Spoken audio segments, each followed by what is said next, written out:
Petualangan Hanif dan Haura di negeri dongeng. Di sebuah kampung kecil yang dikelilingi sawah hijau, tinggallah Hanif Arsalan, anak laki-laki berusia 6 tahun. Badannya agak gemuk, pipinya bulat merona, dan senyumnya selalu ceria seperti matahari pagi. Bersamanya ada kakaknya, Haura Faihaza Hannani, gadis 11 tahun yang sedang duduk di kelas 5 SD. Haura berbadan ramping, berambut panjang dikuncir kuda, dan selalu membawa buku catatan kecil kemanapun ia pergi. Mereka adalah kakak adik yang tak terpisahkan, meski sering bertengkar kecil soal siapa yang dapat bagian kue lebih besar.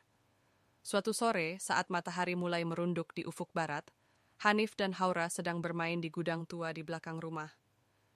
Gudang itu penuh dengan barang-barang aneh, peti kayu berdebu, jam dinding yang tak lagi berdetak, dan tumpukan buku-buku tua milik kakek mereka. Hanif, dengan semangatnya yang tak pernah padam, sedang mengobrak-abrik peti kayu ketika ia menemukan sebuah peta lusuh. Peta itu terbuat dari kertas kuning keemasan, dengan gambar pulau-pulau aneh dan tulisan yang berkilau seperti tinta bintang. "Kak Haura, lihat ini!" seru Hanif, matanya berbinar. Haura mendekat, mendorong kacamatanya yang sedikit melorot, lalu membaca tulisan di peta dengan suara pelan. "Menuju negeri dongeng, harta karun pelangi menanti." Haura mengerutkan kening, tapi Hanif sudah melompat-lompat kegirangan. "Kita harus pergi, Kak. Harta karun. Pasti ada emas dan permen sebanyak gunung." Haura, yang selalu lebih berpikir panjang, ragu-ragu. "Ini cuma peta tua, Hanif. Mungkin cuma mainan." Tapi Hanif tak mau mendengar. Ia menarik tangan kakaknya dan berlari ke pohon besar di tepi sawah, tempat yang disebutkan di peta sebagai pintu masuk. Di sana, tersembunyi di antara akar-akar pohon, mereka menemukan lubang kecil yang memancarkan cahaya pelangi. Hanif tak ragu, ia merangkak masuk, dan Haura, dengan napas berat, mengikuti adiknya. Babak 1, negeri dongeng yang ajaib. Begitu mereka keluar dari lubang, dunia di sekitar mereka berubah. Langit berwarna ungu lembut, awan-awan berbentuk kelinci dan kucing beterbangan, dan rumput di bawah kaki mereka terasa seperti permen kapas.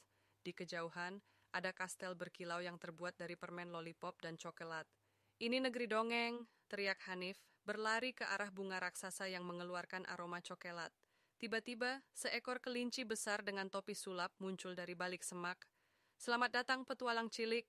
Aku Kiko, penjaga negeri dongeng. Kalian mencari harta karun pelangi, bukan?" Tanyanya sambil mengedipkan mata. Haura mengangguk hati-hati, sementara Hanif bersorak, "Iya, di mana hartanya? Aku mau coklat dan permen." Kiko tertawa. "Harta karun pelangi bukan sembarang harta. Kalian harus melewati 3 ujian. Ujian keberanian di hutan berbisik, ujian kepintaran di jembatan teka-teki, dan ujian hati di danau cahaya.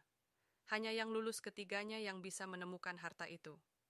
Kiko memberi mereka sebuah kompas ajaib yang selalu menunjuk arah benar, lalu menghilang dalam asap berwarna pink. Babak 2. Hutan berbisik. Hutan berbisik adalah tempat yang menyeramkan sekaligus indah. Pohon-pohonnya tinggi menjulang, daun-daunnya berbisik dengan suara seperti nyanyian, tapi kadang terdengar seperti tawa menyeramkan.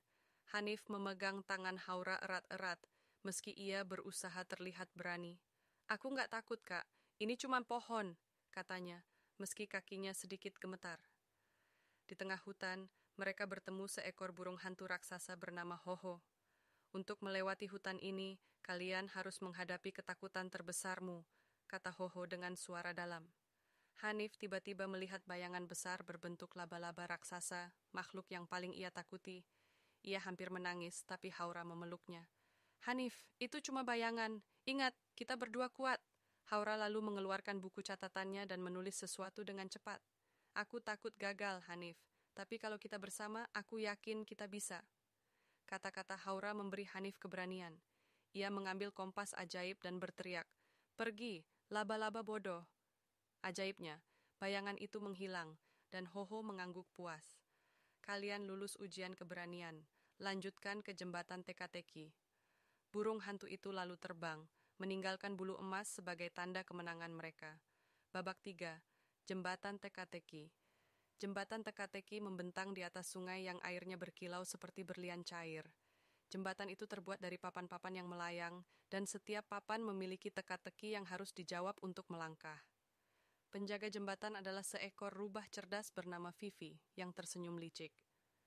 Jawab 3 teka-teki, atau kalian akan jatuh ke sungai dan kembali ke dunia kalian, katanya.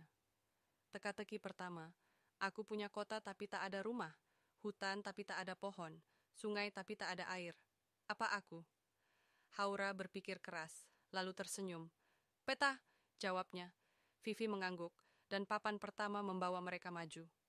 Teka-teki kedua, aku selalu di depanmu, tapi kau tak pernah bisa menangkap. Teka-teki kedua, aku selalu di depanmu, tapi kau tak pernah bisa menangkapku. Apa aku? Hanif, yang biasanya tak sabar, tiba-tiba berseru, masa depan. Haura memandang adiknya kagum, dan Vivi tertawa. Anak kecil ini pintar juga. Teka-teki ketiga adalah yang tersulit. Aku tak bisa dilihat, tak bisa disentuh, tapi aku membuatmu kuat. Apa aku? Haura dan Hanif berpikir lama. Akhirnya Hanif berkata pelan, cinta kak, seperti aku sayang sama kakak, itu bikin aku berani. Haura tersenyum, air matanya hampir jatuh. Benar Hanif. Cinta Vivi bertepuk tangan, dan jembatan membawa mereka ke ujian terakhir. Babak 4, Danau Cahaya adalah tempat paling indah di negeri dongeng. Airnya memancarkan sinar pelangi, dan di tengah danau ada pulau kecil dengan peti harta karun yang berkilau. Namun, untuk mencapai pulau itu, mereka harus berjalan di atas air. Hanya hati yang murni bisa berjalan di danau cahaya, kata seorang peri kecil bernama Lila, penjaga danau. Hanif dan Haura saling berpegangan tangan. Hanif berkata, aku cuma mau harta karun buat beli permen, tapi sekarang aku cuma mau kita selamat, Kak. Haura mengangguk. Aku juga, Hanif. Aku cuma mau kita pulang bareng. Mereka melangkah ke air, dan ajaibnya, air itu terasa seperti kaca di bawah kaki mereka. Setiap langkah memunculkan riak pelangi, dan mereka sampai di pulau tanpa hambatan. Di pulau, peti harta karun terbuka sendiri. Di dalamnya bukan emas atau permata, tapi sebuah cermin kecil yang memancarkan cahaya hangat. Lila tersenyum. Harta karun pelangi adalah keberanian, kepintaran, dan cinta di hati kalian. Cermin ini akan mengingatkan kalian bahwa harta sejati ada dalam diri kalian. Babak 5. Pulang ke rumah. Dengan cermin di tangan, Hanif dan Haura kembali ke lubang pelangi di bawah pohon besar. Mereka merangkak keluar, dan tiba-tiba sudah malam di kampung mereka. Gudang tua masih sama, peta lusuh masih di tangan Haura, tapi cermin kecil itu bersinar lembut di saku Hanif. Kak, itu beneran tadi, kan? Tanya Hanif, matanya mengantuk tapi penuh harap. Haura tersenyum. Beneran Hanif, dan kita pasti akan petualang lagi. Malam itu mereka tidur dengan senyum di wajah. Cermin kecil diletakkan di meja, memancarkan cahaya pelangi samar. Di negeri dongeng, Kiko, Hoho, Vivi, dan Lila berkumpul mengangguk puas. 2 petualang cilik yang hebat, kata Kiko. Negeri dongeng akan selalu menunggu mereka kembali. Tamat